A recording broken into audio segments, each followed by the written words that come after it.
So, in 2026, the United States officially turns 250. Yeah, the big semi-quincentennial. Right, which is a mouthful.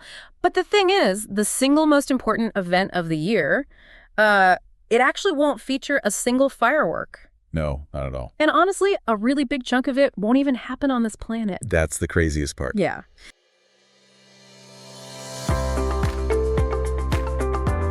This is Better Side of the World, but this week we are going to look at the better side of America. Introducing your favorite AI hosts, Delta and Tide. So, welcome to your custom-tailored deep dive. Today, we're taking a stack of sources. We've got America 250 initiatives, some AP news reports, and NASA's latest mission briefings. And we're essentially asking one really fundamental question. Right. How exactly do you celebrate a country that feels, just intensely divided right now? Well, I mean, that is the ultimate puzzle, isn't it? You can't just throw a giant parade and expect all that civic trust to magically repair itself. Yeah, unfortunately not. Exactly. So the sources we're looking at today, they actually suggest a radically different approach to this whole anniversary. Yeah. They're pointing to this massive mobilization of human effort across the entire country. It's way less about just observing history and much more about literally physically building the future. Okay, let's unpack this because we're seeing this play out across a few major themes in the research today. First, we've got these initiatives focused on people power and community strong, which is all about localized, really hands-on service. Right. Then there's the Exploring Tomorrow and Innovation Nation side of things, which takes us into some genuinely mind-bending aerospace technology. Oh, the tech is incredible. It really is. And finally, we have Nature's Comeback, which is literally about getting our hands dirty in American soil. Yeah, and, well, those might sound like completely separate arenas, right? Like neighborhood gardens, supersonic jets, national parks. Totally different worlds. They are, but they're all fundamentally driven by the exact same mechanism. Which actually brings us to the first massive number we found in these sources. The volunteer hours. Yes. The America Gives initiative. So they set out to make 2026 the biggest volunteer year in U.S. history. And they've already crossed 10 million logged service hours. 10 million. Already. Yeah, which is huge. It's like this giant nationwide potluck where everyone is expected to bring a dish, That's a great way to look at it. But I do have to push back just a little bit here, or at least pause. Because, we are living through an era of just profound digital exhaustion. Oh, definitely. People are burnt out, they're hyper-polarized, they're isolated. Is a nationwide call to, say, go sort cans at a local food bank actually going to resonate with people right now, especially younger people? So the short answer is yes. Yeah. But if we connect this to the bigger picture, the reason why is actually rooted in our biology. Really? Biology? Yeah. I mean, that digital exhaustion you mentioned, it's accompanied by this highly recognized epidemic of loneliness. Right, yeah. But when you engage in the exact kind of physical, community-focused volunteering these sources are tracking, it triggers a very real neurological response. It's often called the helper's high. Okay, I've heard that term thrown around, but what is actually happening in the brain when you get that? Well, when you perform an act of service, and this is key, especially alongside other people, your brain releases this whole cocktail of chemicals, endorphins, dopamine, and crucially, oxytocin. Oxytocin is the bonding hormone, right? Exactly. It's the bonding hormone. It literally physically lowers your heart rate and it dampens the activity in your amygdala. Which is the fear center. The fear and stress center, yeah. Wait, so if the amygdala is also the part of the brain that flares up when we feel defensive or, politically polarized. Precisely. You are biologically interrupting the entire cycle of polarization. Yeah. When you're out planting a community garden with a neighbor, you are flooding your system with the exact neurochemicals needed to build trust. That is fascinating. And this is exactly why. Sofia Alvarez, she's a cohort lead for the Youth 250 Bureau. She's featured so prominently in these reports. Right. She had that whole section. Yeah. She points out that younger generations, particularly Gen Z, they aren't looking for, a patriotic lecture. No, definitely not. What they're desperately seeking are third spaces. Third spaces. I know sociologist Ray Oldenburg coined that term, right? Yes. You did. Meaning places that aren't your home, which is the first space, and they aren't your workplace or your school, the second space. Right. And a true third space has really specific mechanics to it. Like what? Well, it has to be highly accessible. It should ideally be free or, very cheap.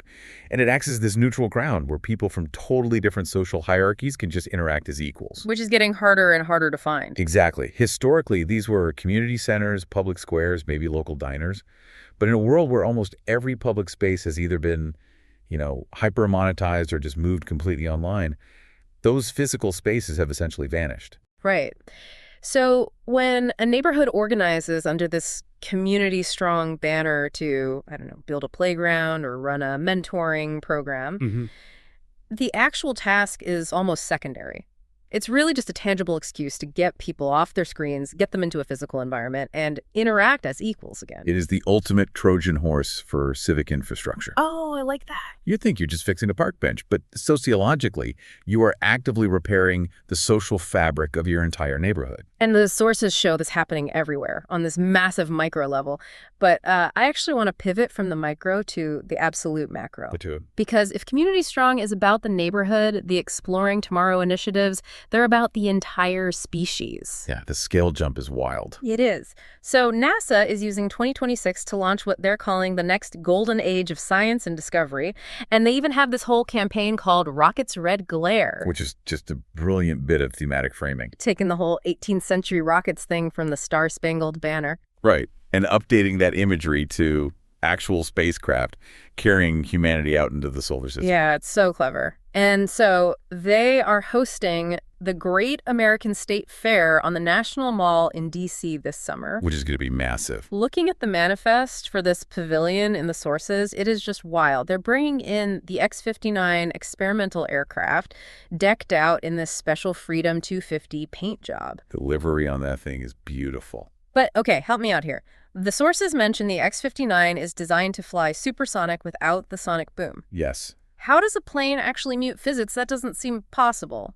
Well, it's basically a masterclass in fluid dynamics. So to understand the X-59, you have to understand why a sonic boom happens in the first place. Right. Okay. When a standard jet flies faster than the speed of sound, it is physically pushing through air molecules faster than those molecules can get out of the way. So it's kind of like a boat pushing a massive wake of water at the bow. Exactly. Perfect analogy. Those airwaves get compressed together at the nose and the tail of the aircraft. And because they can't escape forward, they sort of merge into this massive, abrupt shock wave. When that shock wave finally hits the ground, you hear it as this violent window-rattling boom. Yeah, they're incredibly loud. So how does the X-59 stop those waves from merging? By entirely changing the geometry of the aircraft itself. Uh-huh. I mean, if you look at photos of the X-59, it has this incredibly long, needle-like nose. Oh, yeah. It looks really strange. Right. It makes up almost a third of the entire aircraft. And that specific shape, combined with these deeply swept wings, and this is cool, is an engine mounted on top of the plane rather than below it. Oh, wow. It forces those shockwaves to remain separated. They just never get the chance to coalesce into a single massive pressure wave. That's genius. So instead of a sonic boom, someone on the ground just hears a gentle thump. It sounds kind of like a car door closing down the street. Here's where it gets really interesting, though. They're literally shaping the air around the plane. Basically, yeah. And they're displaying this alongside the Orion crew survival suit. Now, I have to admit, when I first read survival suit in the briefing, I just pictured, a standard bright orange spacesuit, like the old shuttle days. Right, the pumpkin suits. Yeah, exactly. But the technical specs in this report read more like it's almost like a wearable vehicle. That is actually the perfect way to describe it. Yeah. The Orion suit isn't just clothing. It is a full, closed-loop life support system. Wait, really? Oh, yeah. If the Orion spacecraft were to somehow lose cabin pressure entirely, this suit is engineered to keep an astronaut alive for up to 6 days. 6 days in a vacuum. How is that even possible? Well, it has these highly advanced thermal regulation systems woven directly into the fabric to handle the extreme temperature swings of deep space. Okay. It features a custom-fitted umbilical system that feeds oxygen and removes carbon dioxide. And it even has a built-in radiation shielding mesh. That is insane. It is. It's a completely self-sustaining environment, and it's tailored to the exact biometric measurements of each individual astronaut. And the astronauts who will actually be wearing those suits are the crew of Artemis II, Yeah.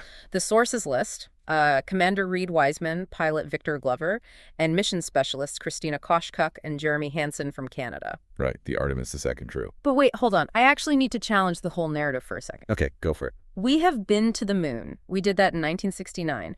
Why is Artemis II being treated like this massive, completely unprecedented leap forward? That's a fair question. Right. Like, aren't we just playing the greatest hits of the Apollo era just for the sake of a 250th anniversary PR push? What's fascinating here is that's a really common misconception. But from an aerospace engineering perspective, Artemis is an entirely different beast than Apollo. How so? Well, Apollo was fundamentally a sprint. Yeah. The goal was to get there, plant a flag, grab some rocks, and get back before the Soviets did. Sure. It was a race. Exactly.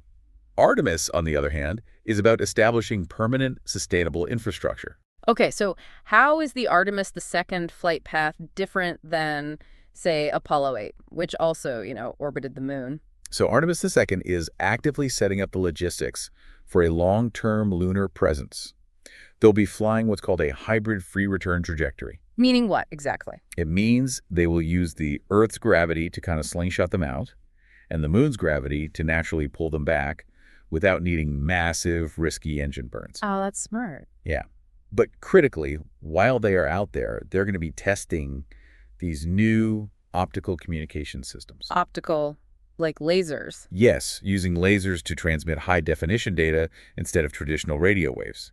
And they're stress testing the life support systems for the future Gateway space station. Right, Gateway. That's being planned as the permanent space station that will orbit the moon, right? You got it. So Artemis II is basically the proof of concept for the orbital mechanics and the human endurance required to actually build that station. Wow. And Gateway will eventually serve as the staging point for actual missions to Mars. So they really aren't looking back at Apollo. They are laying the literal foundation for interplanetary colonization. And NASA isn't just relying on, their current roster of engineers to figure this out, which I found so cool in these documents. Right, the student outreach. Yeah. Under the Innovation Nation banner, they have this Young Americans Solving Tomorrow's Problems initiative, and they are actively recruiting students to tackle real-world astrophysics problems. The one that really stood out to me is the Roads from Earth to Venus National Challenge. Oh, that challenge is particularly brilliant. Yeah. Because it forces students to grapple with some of the most incredibly hostile conditions in the entire solar system. Yeah, I was reading the environmental data for Venus in these sources. It's not just, hot. Building a rover for Venus is essentially like trying to build a robot that can survive inside an active pressure cooker. Right. While simultaneously being rained on by battery acid. Honestly, that is barely an exaggeration. It sounds impossible. The surface pressure on Venus is about 90 times that of Earth. It would literally crush a standard nuclear submarine like a tin can. Wow. The surface temperatures hover around 900 degrees Fahrenheit, which is hot enough to melt lead. And the atmosphere is just choked with these thick clouds of sulfuric acid. So NASA is basically going to high school and college students and saying, hey, design a mechanism that can operate in a crushing acidic oven. Exactly. Good luck. But the genius of that challenge is really the mechanism of participation. What do you mean? They're telling the next generation, we don't want you to just watch us do this on TV. We actually need your ideas.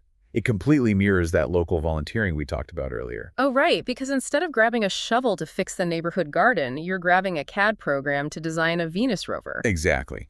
The scale is completely different, obviously, but the ethos is identical. It's active participation over passive consumption. That makes total sense. Which naturally leads us to this really profound psychological phenomenon that kind of bridges these two vastly different scales.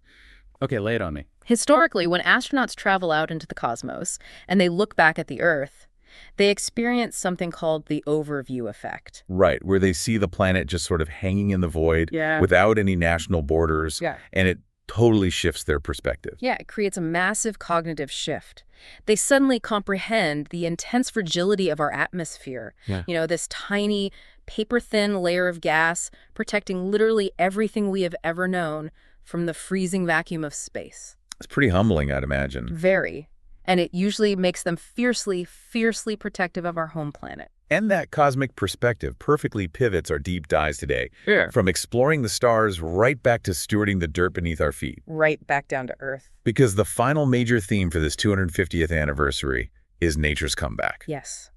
This is where the grand, high-tech ambition of space travel meets the gritty, demanding reality of environmental conservation. So the sources outline this massive nationwide call for volunteers across national park sites during 2026. Huge numbers expected. Yeah, and the projects aren't like ceremonial ribbon cuttings. We're talking about heavy physical labor, trail restoration, wetland recovery, and this really massive push for the removal of invasive species. Hard work. But I want to ask you about the strategy here. We just spent all this time talking about the Orion Crew survival suit, supersonic fluid dynamics, lasers in space. Yeah. With all that sleek, futuristic technology on display, why is there such a strong, concerted emphasis on something as low-tech as pulling weeds for the nation's 250th birthday? Well, because pulling weeds actually solves a completely different kind of national crisis. How so? The sources feature an interview with Jennifer Lawson. She's the CEO of Keep America Beautiful. And her organization is aiming to mobilize 4 million volunteers just for the anniversary. That's a lot of people picking up trash. It is. But she explains that land stewardship and litter cleanup actually act as a massive bridge issue. Okay, explain what you mean by a bridge issue in this specific context. So we talked earlier about how polarized the environment is right now, right? Yeah. Almost any topic, education, healthcare, the economy, can just instantly trigger a partisan debate. Instantly, yeah. But picking up trash in a local park or pulling invasive vines off a 200-year-old oak tree, those are undeniable apolitical goods. Yeah, I mean, it's pretty impossible to argue against the value of a clean river. Precisely. Let's look at the invasive species removal you mentioned. Think about a plant like Oriental bittersweet or kudzu. Oh, kudzu is terrible. It really is. These are invasive vines that wrap around native trees, and they rapidly climb all the way to the canopy. And then they block the sunlight from the native plants, right? They block the sun, preventing photosynthesis, but they also physically strangle the tree. No. They literally girdle the trunk, Yeah. cutting off the flow of nutrients from the root system, and eventually killing the host tree and collapsing the local ecosystem. Wow. You know, it is actually a terrifyingly perfect metaphor for polarization, right? It just wraps around a community, chokes off the local roots, blocks out the light, and slowly kills the ecosystem. That is a really powerful analogy.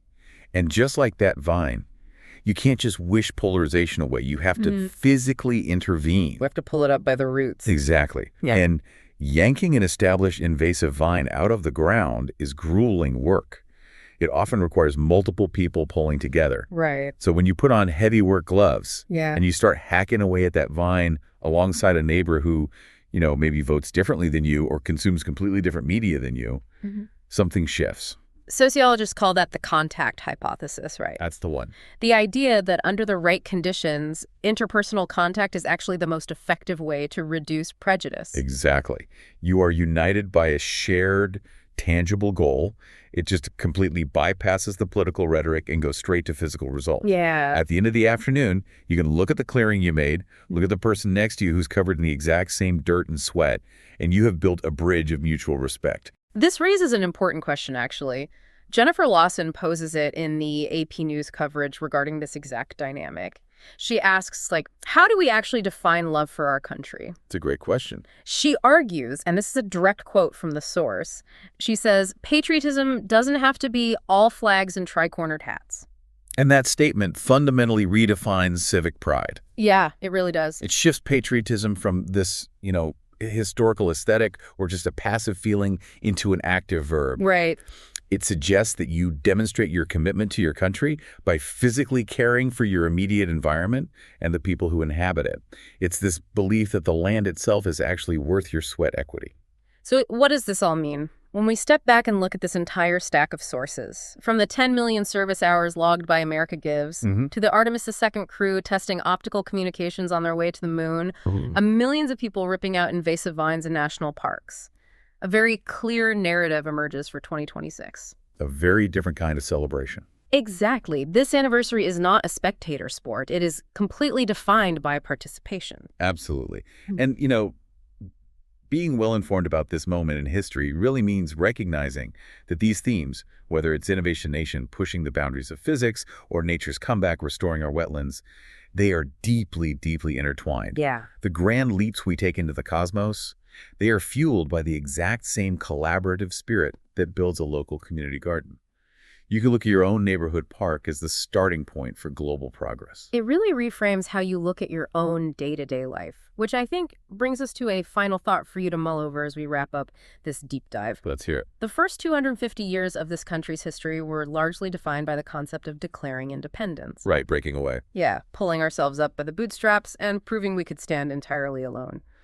But perhaps this massive synchronized wave of volunteering, this shared scientific discovery, and this intense focus on localized community building, it suggests something entirely new for the future. A shift in the foundational philosophy, almost. Exactly. Perhaps the next 250 years won't be defined by declaring our independence, but rather by declaring our interdependence. Oh, wow. I love that. It is the stark realization that whether we're, engineering a rover to survive the acidic pressure cooker of Venus, or just trying to keep the invasive vines from strangling the oak tree in the local park, we absolutely cannot do it alone. The isolation is the problem. The community is the technology that solves it. So as 2026 unfolds, think about that giant nationwide potluck we've been describing. What dish are you bringing to the table? It's a great question. What might your own third space of community action look like this year? Something to ponder as you step away today. Thanks for diving deep with us, and we'll catch you on the next one.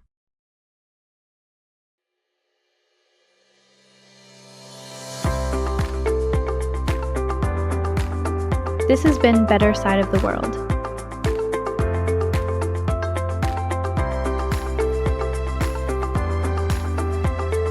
And somewhere tonight,